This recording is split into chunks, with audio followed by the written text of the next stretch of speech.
Hi CSK Nation, welcome to Around the World of Yellow Week 2. இந்த week CSK players யாரெல்லாம் என்னென்ன performance கொடுத்துட்டு இருக்காங்கன்றதை பார்க்கறதுக்கு முன்னாடி சேனலுக்கு புதுசாக இருந்தால் சேனலை சப்ஸ்கிரைப் பண்ணிக்கோங்க.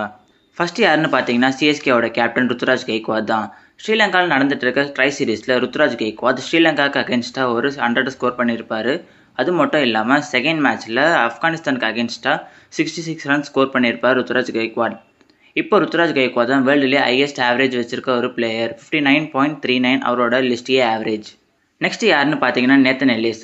பாகிஸ்தானுக்கு அகேன்ஸ்டாக நடந்த ஓடிஐ சீரீஸில் நேத்தன் எல்லிஸ் ரொம்பவே நல்லா பெர்ஃபார்ம் பண்ணியிருப்பார். அதை அப்படியே பங்களாதேஷ் கூட நடந்த ஃபர்ஸ்ட் ஓடிஐலுமே கண்டினியூ பண்ணியிருப்பாரு. பார்த்தீங்கன்னா 3 விக்கெட்ஸ் எடுத்திருப்பாரு ஃபர்ஸ்ட் மேட்ச்சில். பட் செகண்ட் ஓடிஐயில் அன்ஃபார்ச்சுனேட்லி அவருக்கு எந்த விக்கெட்டும் கிடைக்கல. ஆனாலும் 8 overs பவுல் பண்ணி 32 runs தான் கொடுத்துருப்பாரு வித் அன் எக்கனாமி ஆஃப் 4 தான்.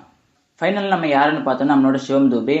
அவர் ஆர்க் சந்தேரியை நல்லாவே கேப்டன்சி பண்ணி ஃபைனலுக்கு கொண்டு போயிருக்காரு. அது மட்டும் இல்லாமல் நாக் அவுட் மேட்ச்சில் ஒரு இம்பார்ட்டண்டான நாக்கும் ப்ளே பண்ணியிருக்காரு. 26 balls 46 runs ஸ்கோர் பண்ணியிருக்காரு சிவம் துபே. அது மட்டும் இல்லாமல் பவுலிங்கில் ஒரு விக்கெட்டுமே எடுத்திருப்பாரு. பட் அன்ஃபார்ச்சுனேட்லி ஆர்க் சந்தேரி ஃபைனல்ஸில் லூஸ் பண்ணிட்டாங்க. 154 runs சேஸ் பண்ண முடியாமல் ஆர்க் சந்தேரி 8 runs டிஃபரன்ஸில் இந்த மேட்சை லாஸ் பண்ணிடுவாங்க.